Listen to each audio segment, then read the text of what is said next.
ನಮಸ್ಕಾರ ಸ್ನೇಹಿತರೆ, ನಮ್ಮ ಅಶ್ವಿನಿ ಯೂಟ್ಯೂಬ್ ಚಾನಲ್ಗೆ ನಿಮ್ಮೆಲ್ಲರಿಗೂ ಹೃತ್ಪೂರ್ವಕ ಸ್ವಾಗತ.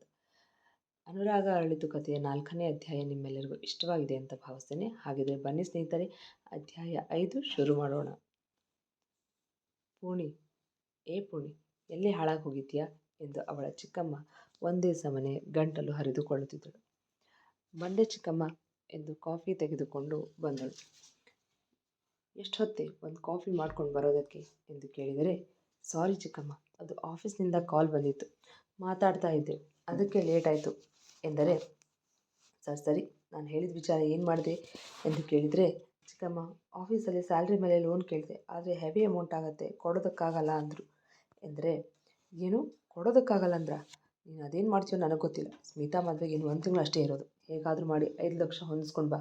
ನಾನು ಯಾವುದೇ ಕಾರಣಕ್ಕೂ ಈಗ ಬಂದಿರೋ ಸಂಬಂಧನ ಬಿಡೋದಕ್ಕಾಗಲ್ಲ ಎನ್ನಲು, ನಾನು ಪ್ರಯತ್ನ ಮಾಡ್ತಾನೇ ಇದ್ದೀನಿ ಚಿಕ್ಕಮ್ಮ, ಆದರೆ ದುಡ್ಡು ಕೊಡೋದಕ್ಕೆ ಯಾರೂ ಮುಂದೆ ಬರ್ತಿಲ್ಲ ಎಂದರೆ, ಅದೆಲ್ಲ ಕಾರಣ ಹೇಳಿಬಿಡ, ಇನ್ನು 15 ದಿನದಲ್ಲಿ ದುಡ್ಡು ಕೈಯಲ್ಲಿ ಇಡಬೇಕು ಎಂದರು. ಚಿಕ್ಕಮ್ಮ, ಅದು ಅಷ್ಟೊಂದು ದುಡ್ಡು 15 ದಿನದಲ್ಲಿ ಹೊಂದಿಸೋದು ಅಂದರೆ ಹೇಗೆ ಹೊಂದಿಸ್ಲಿ ಎಂದು ಕೇಳಿದರೆ, ಅದೇನು ಮಾಡ್ತೀಯೋ ನನಗೆ ಗೊತ್ತಿಲ್ಲ, ಒಟ್ಟಿನಲ್ಲಿ ನಂಗೆ ದುಡ್ಡು ಬೇಕು ಅಷ್ಟೇ ಎಂದರು ಕಡ್ಡಿ ತುಂಡಾದ ಹಾಗೆ. ಸರಿ ಚಿಕ್ಕಮ್ಮ, ನಾನು ಏನಾದರೂ ಮಾಡ್ತೀನಿ ಎಂದಳು ಪೆಚ್ಚಾಗಿ. ಹೀಗೆ ಮಾತಾಡ್ತಾ ನಿಂತಿರ್ತೀಯೋ ಅಥವಾ ಹೋಗಿ ರಾತ್ರಿ ಅಡುಗೆನೂ ಮಾಡ್ತೀಯೋ ಎನ್ನುತ್ತಿದ್ದ ಹಾಗೆ ಮೌನವಾಗಿ ಅಡುಗೆ ಮಾಡಲು ಹೋದಳು ಪೂರ್ಣಿಮಾ. ಇವಳೇ ನಮ್ಮ ಕಥಾನಾಯಕಿ ಪೂರ್ಣಿಮಾ ಶಂಕರ್ ಬಿರಾದ. ಇವಳು ನೋಡೋಕೆ ತುಂಬಾ ಮುದ್ದಾಗಿದ್ದಾಳೆ. ಹಾಲು ಬಿಳುಪು ಬಣ್ಣ, ಅರಳು ಕಂಗಳು, ಚಂದುಟಿಗಳ ಚೆಲುವೆ, ಯಾವ ಅಲಂಕಾರವಿಲ್ಲದೆ ದಂತದ ಗೊಂಬೆಯೇ ಸರಿ. ರೇಷ್ಮೆಯಂಥ ಕೂದಲು ಸೊಂಟದವರೆಗೂ ಇದ್ದವು. ಒಮ್ಮೆ ನೋಡಿದರೆ ಮತ್ತೆ ಮತ್ತೆ ನೋಡಬೇಕು ಅನ್ನೋ ರೂಪ. ಡಿಗ್ರಿ ಮುಗಿಸಿ ವಿಶಾಖ ಇಂಡಸ್ಟ್ರಿಯಲ್ಲಿ PA ಆಗಿ ಕೆಲಸ ಮಾಡುತ್ತಿದ್ದಳು. ಇವಳದು ಚಿಕ್ಕ ಕುಟುಂಬ. ಚಿಕ್ಕ ವಯಸ್ಸಲ್ಲಿ ತಾಯಿ ಯಶೋಧ ತೀರಿಕೊಂಡರು. ತಂದೆ ಶಂಕರ್ ಬ್ಯಾಂಕಲ್ಲಿ ಕ್ಲರ್ಕ್ ಆಗಿ ಕೆಲಸ ಮಾಡುತ್ತಿದ್ದರು. ಅವರು ಕೂಡ ಪೂರ್ಣಿಮಾ SSLC ಓದ್ತಿರಬೇಕಾದ್ರೆ ತೀರಿಕೊಂಡರು. ಯಶೋಧ ತೀರಿಕೊಂಡ ನಂತರ ತಮ್ಮ ಮಗಳು ಪೂರ್ಣಿಮಾಳನ್ನು ನೋಡಿಕೊಳ್ಳೋದಕ್ಕೆ ಅಂತ ಮಲತಾಯಿನ ಮದುವೆ ಮಾಡಿಕೊಂಡು ಕರೆದುಕೊಂಡು ಬಂದರು. ಅವರೇ ವನಿತಾ, ಅವರ ಒಬ್ಬಳೇ ಮಗಳು ಸ್ಮಿತಾ. ಪೂರ್ಣಿಮಾ ಚಿಕ್ಕ ವಯಸ್ಸಲ್ಲಿರುವಾಗಿಂದಲೂ ವನಿತಾ ಒಂದು ದಿನಕ್ಕೂ ಮಗಳಂತೆ ನೋಡಲಿಲ್ಲ. ಗಂಡನ ಮುಂದೆ ಮಾತ್ರ ತುಂಬ ಪ್ರೀತಿ ಮಾಡುವ ಥರ ನಾಟಕ ಮಾಡುತ್ತಿದ್ದಳು. ಶಂಕರ್ ಅವರು ಕೆಲಸಕ್ಕೆ ಹೋಗುತ್ತಿದ್ದ ಹಾಗೆ ಚಿಕ್ಕ ಹುಡುಗಿ ಎಂದು ಕೂಡ ನೋಡದೆ ಮನೆ ಎಲ್ಲ ಕೆಲಸ ಮಾಡಿಸೋದು, ಅಡುಗೆ ಮಾಡೋದು ಅಂತ ಹೇಳೋದು, ಏನಾದರೂ ಸ್ವಲ್ಪ ತಪ್ಪಾದರೆ ಸಾಕು ಅವಳಿಗೆ ಹೊಡೆದು ಬಡಿದು ಹಿಂಸೆ ಮಾಡೋದು. ನಿಮ್ಮ ಅಪ್ಪನಿಗೇನಾದರೂ ಹೇಳಿದರೆ ನಿನ್ನ ಕೊಂದೇ ಬಿಡ್ತೀನಿ ಅಂತ ಹೆದರಿಸೋರು.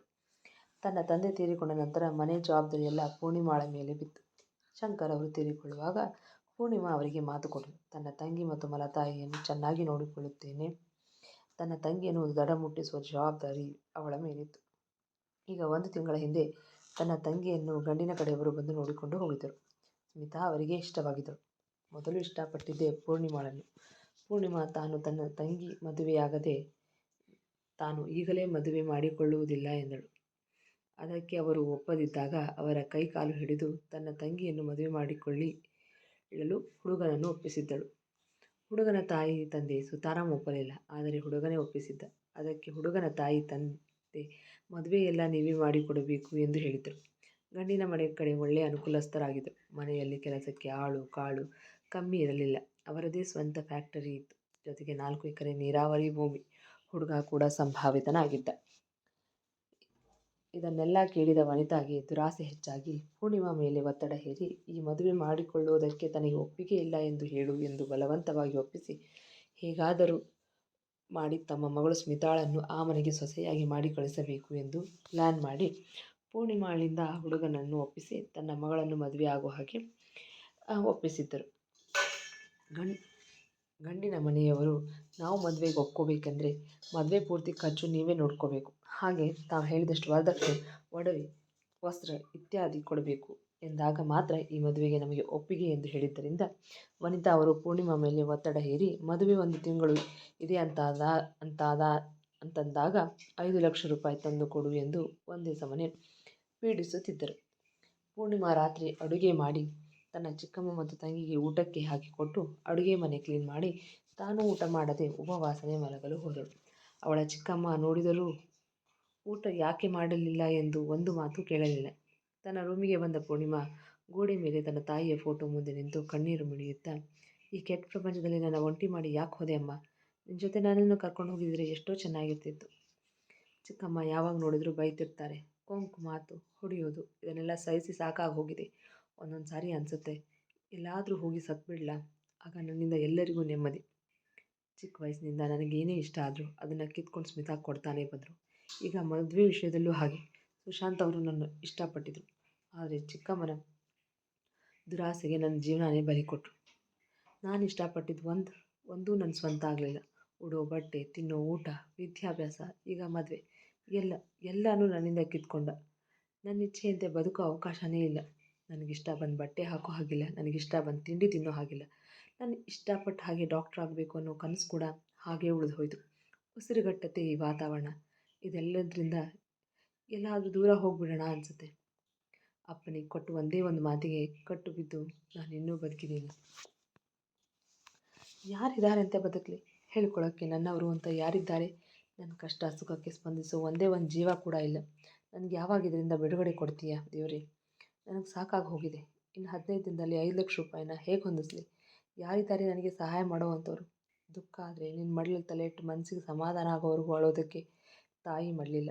ನನಗೆ ಕಷ್ಟ ಅಂತ ಬಂದಾಗ ನನ್ನ ಕಷ್ಟದ ಸಮಯದಲ್ಲಿ ಹೆಗಲಾಗೋದಕ್ಕೆ ಅಪ್ಪನೂ ಇಲ್ಲ. ಚಿಕ್ಕಮ್ಮ ತಂಗಿ ಇದ್ದರೂ ನಾನು ಒಂಟಿ, ನಾನು ಅನಾಥೆ ಅನಿಸುತ್ತೆ. ಯಾವಾಗ ಇದಕ್ಕೆಲ್ಲ ಮುಕ್ತಿ ಎಂದು ಬಿಕ್ಕಿ ಬಿಕ್ಕಿ ಅಳುತ್ತಾ ಮಲಗಿದಳು. ಅತ್ತು ಸುಸ್ತಾದಾಗ ನಿದ್ರೆಗೆ ಜಾರಿದಳು. ಅಮ್ಮ, ನೀನು ಹೇಳಿದ ಹಾಗೆ 15 ದಿನದಲ್ಲಿ 5 ಲಕ್ಷ ದುಡ್ಡು ಹೊಂದಿಸೋಕೆ ಆಗತ್ತಾ ಅಂತೀಯ ಎಂದು ಅನುಮಾನದಲ್ಲಿ ಕೇಳಿದಳು ಸ್ಮಿತಾ. ಆಗುತ್ತೋ ಬಿಡುತ್ತೋ ಅದನ್ನು ಅವಳು ಯೋಚನೆ ಮಾಡಬೇಕು. ಅದು ಬಿಟ್ಟು ನೀನು ಯಾಕೆ ತಲೆ ಕೆಡಿಸ್ಕೊಳ್ತಿದ್ದೀಯಾ ಎಂದರೆ, ಹಾಗಲ್ಲ ಅಮ್ಮ, ನಾಳೆ ದಿವಸ ಅವಳಿಗೆ ದುಡ್ಡು ಹೊಂದಿಸೋದಕ್ಕಾಗದೆ ನನ್ನ ಮದುವೆ ನಿಂತು ಹೋದರೆ ನಾನಂತೂ ಜೀವಂತವಾಗಿರಲ್ಲ, ಈಗಲೇ ಹೇಳಿದ್ದೀನಿ ಎಂದಳು ತಾಯಿಯನ್ನು ಹೆದರಿಸುವಂತೆ. ಹಾಗೆಲ್ಲ ಏನೂ ಆಗಲ್ಲ. ಅವಳಿಗೆ ನಮ್ಮನ್ನು ಬಿಟ್ಟರೆ ಇನ್ಯಾರಿದ್ದಾರೆ ಗತಿ? ಅದು ಅಲ್ಲದೆ ಅವಳೇನಾದರೂ ದುಡ್ಡು ಕೊಡದೆ ಕೈ ಕೊಟ್ಟರೆ ಅವಳನ್ನಂತೂ ಒಂದು ಕ್ಷಣ ಕೂಡ ಈ ಮನೇಲಿರೋದಕ್ಕೆ ಬಿಡೋದಿಲ್ಲ ಎಂದರು ಹಲ್ಲು ಕಟಕಟಿಸಿ.